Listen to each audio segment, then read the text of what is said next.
Hello, viewers. Welcome to yet another travelogue in our channel. Who doesn't like nature? Who doesn't like wildlife? People love to enjoy the pristine nature, untouched by humans at any form. So, this herd of elephants were busy gazing grasslands on a safari to the Bandipur National Park or the Bandipur Tiger Reserve, however you call. This video features our travel to the Bandipur National Park and a safari through the pristine forests and the animals that we encountered. So let's dive into the video. To begin with, this national park is located in Chamrajnagar district in the state of Karnataka. It was established as a tiger reserve under the Project Tiger in 1973. And to mention, it is a part of the Nilgiri Biosphere Reserve. The Bandipur National Park and the Mudumalai National Park are adjacent to each other.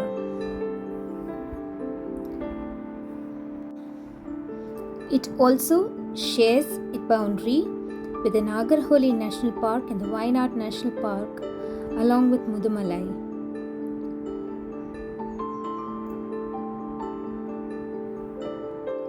This is a home to Indian elephants, leopards, dholes or the wild dog as you call, sambar deer, sloth bear, tigers, chitals and many more animals and birds.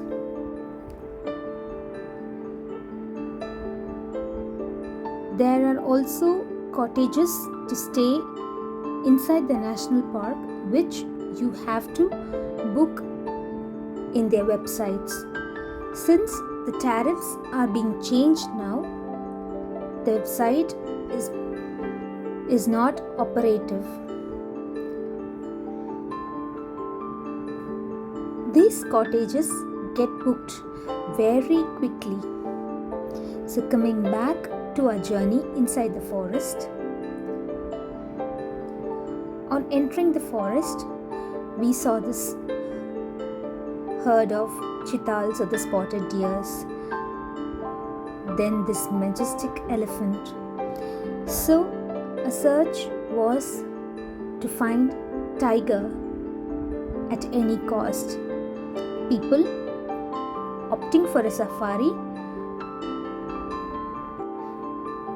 would make sure they see any one of the big cats. So since the monsoon had set in, the forests looked damp and wet. A lot of weeds were grown all around, and our animal naturalist or enthusiast, so as we call, was very informative. So he shared his ideas about the forest, about all the animals present here and how to spot the animals. He was very informative. So we hired a gypsy and we were lucky to get one. Most people who came here waited for some time to get a gypsy or a camper, but were able to get a canter only. Chances of spotting big cats are much higher when you travel by gypsies or camper comparatively to bus or canter, as you say.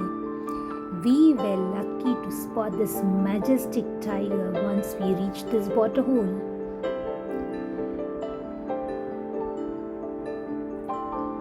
it was sitting amicably and posing for all the cameras which ran behind it. So, as the guide said, the tiger hunted a deer and was probably a samba deer, which is said to be the tiger's favorite food, and was set to rest down near a water hole to take rest. The majesty of the tiger made us awestruck.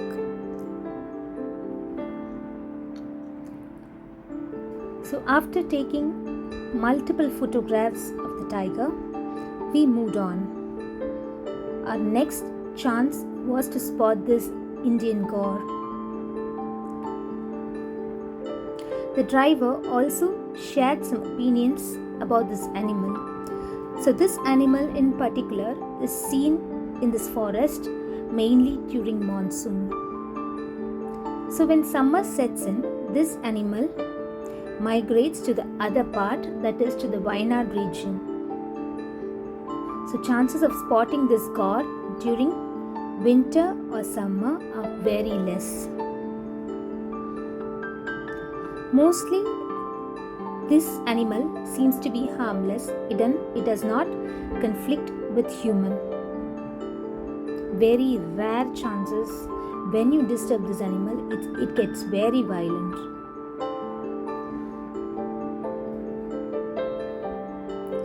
We were happy to see them in groups and took many photographs too.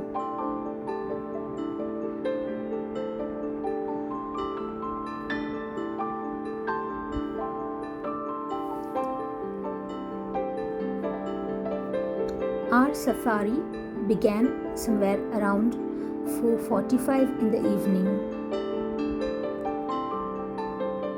So since there were chances of shower, we were a bit disappointed that we could not notice any animals, but we were lucky to spot a tiger at the very first sighting itself. There were drizzles of shower pouring in. In spite of that, we were very eager to sight more animals.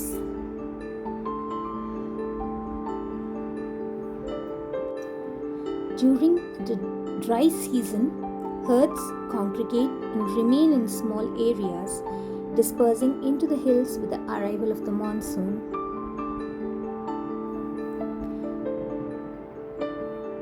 In winter, gaurs live in small herds of about 8 to 11 individuals, one of which would be a bull. In April or May, more bulls may join the herd for mating, and individual bulls may move from herd to herd. Due to their size and power, gaur have very few natural predators besides humans. Leopards, dhole packs, and large mugger crocodiles occasionally attack them, or they attack mostly unguarded calves or unhealthy animals. Only tigers and saltwater crocodiles have been reported to kill an adult gaur. When confronted by a tiger, the adult members of a gaur herd often form a circle surrounding the vulnerable young and calves, shielding them from the big cat. As tigers rely on ambush attacks when taking on prey as large as a gaur, they will almost always abandon a hunt if detected and met in this manner. Next, we could clearly see an alarm call from the gaur, and so the alarm call turned towards this majestic tiger we found near the bushes. As the monsoon had set in, unwanted weeds grew very longer, and the tiger disappeared slowly into the bushes after giving us a brief view.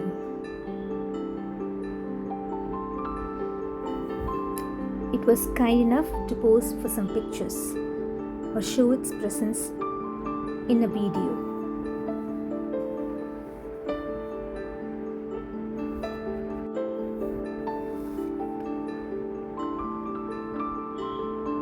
Our guide told us a tiger takes its own time to attack the gore.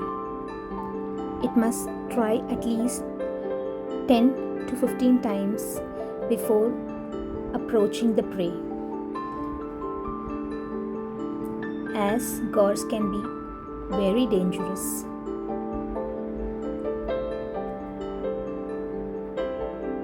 The rain had begun and we were a little bit disappointed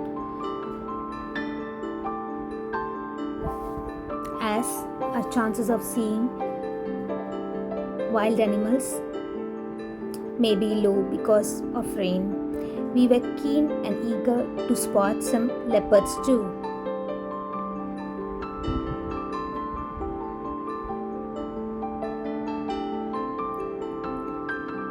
And we were told the chances of spotting leopard are much higher near the cottages, government cottages. Mostly it comes in the midnight near the cottage called Vanashri. But one has to book these cottages in advance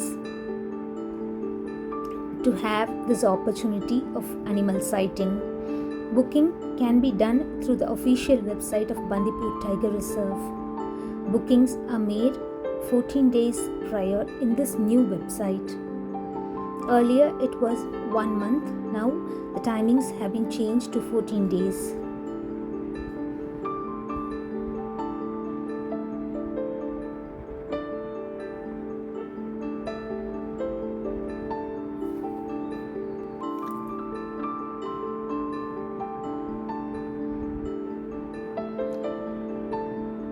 These herd of gores made us sightings for the day.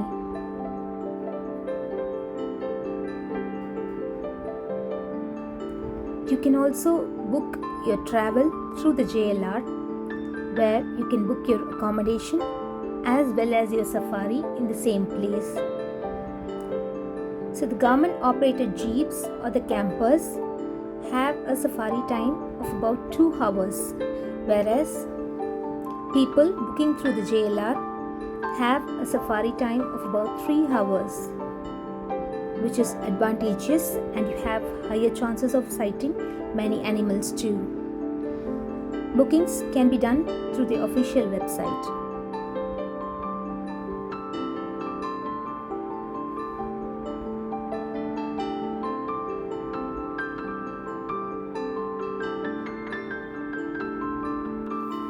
The safaris in the morning begin probably by 6:30 am and last until 9 am, whereas in the evening it starts around 3:30 to 4 till 6 to 6:30 pm.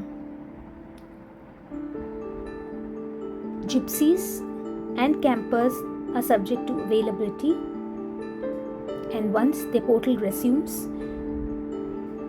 bookings can be done through the official website based on first come first serve basis. Every safari will be accompanied by a wildlife enthusiast or a naturalist, probably called as a guide. Guides are very informative here.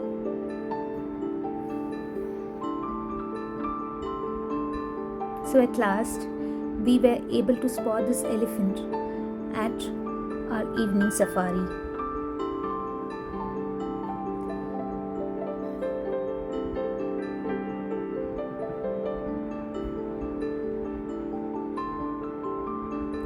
This bird was catching its prey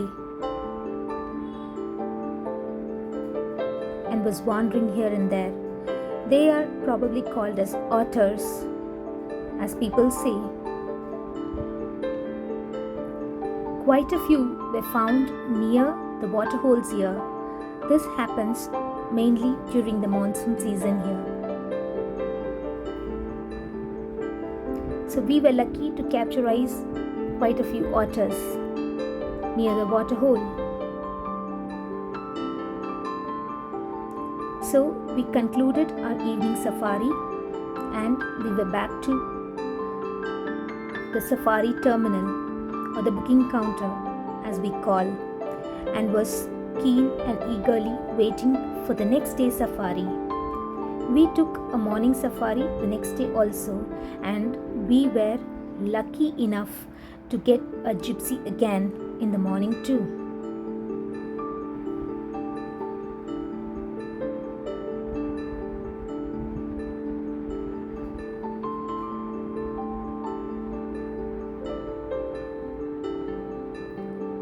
So again in the morning, the driver opted for another route, the route that we did not go yesterday. This tamed tusker was seen near the forest cottages to observe the movement of any wild animals during night.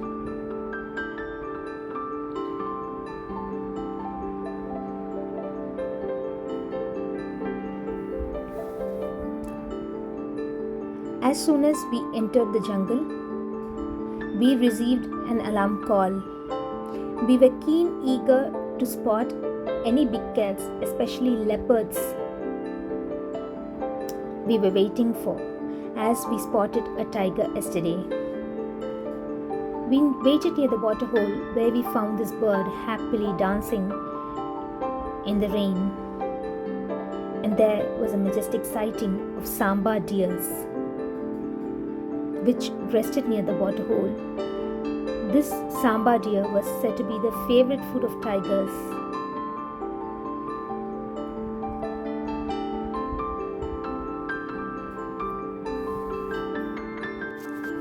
Apart from tigers, Asiatic lions also rely on samba deer. In addition, they become the favorite prey of some crocodiles too.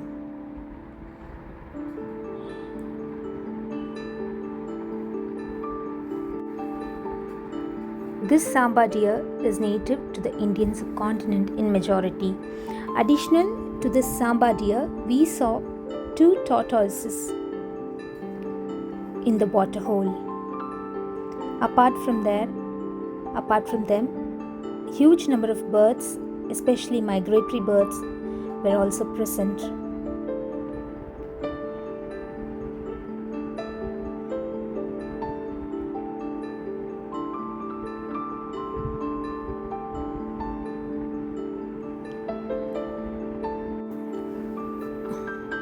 Our guide said one can spot these migratory birds especially during the monsoon season only.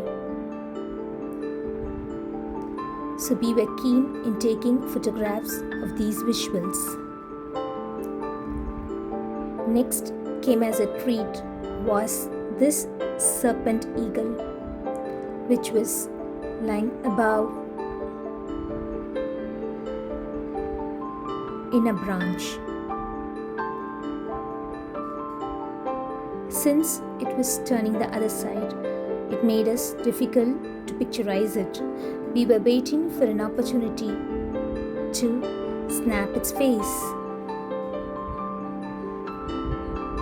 Minutes passed and slowly it was turning its head towards us and posing for some pictures. We were happy as could be,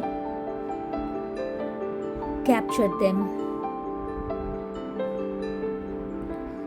Chances of spotting big cats became low as a safari ending time was near.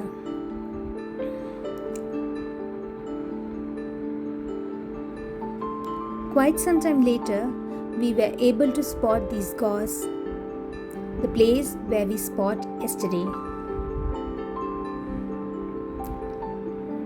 We also captured some images additional to what we captured yesterday.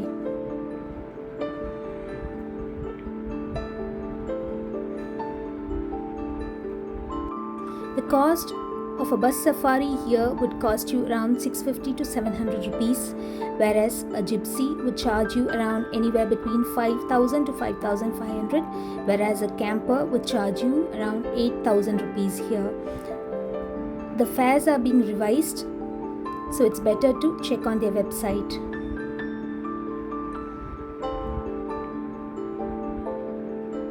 These ducks were happily swimming in the pond, enjoying the nature. We were able to capture one of them. So then came in the cakewalk. The tiger, which we spotted yesterday near the waterhole, was seen lying here on the safari route. The driver said the tiger was full after hunting its prey and was lying in water to take rest. The chances of spotting the tiger's face became very low as it was turning the other side, and we were happy at least we spotted the tiger this way. It was blocking the way around and not letting jeeps and campers to go the either way, but people were happy to spend time and take photographs of the tiger.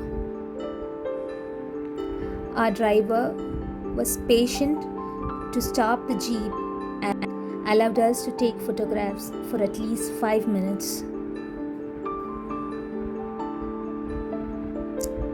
This tiger made our day. We were happy that we spotted tigers during both our safaris. And while completing the safari, we were able to spot this tusker. Chances of animal sightings are more common during the last safari and the first one. And while coming back, we were able to spot this leopard with its majestic carcass. Thank you.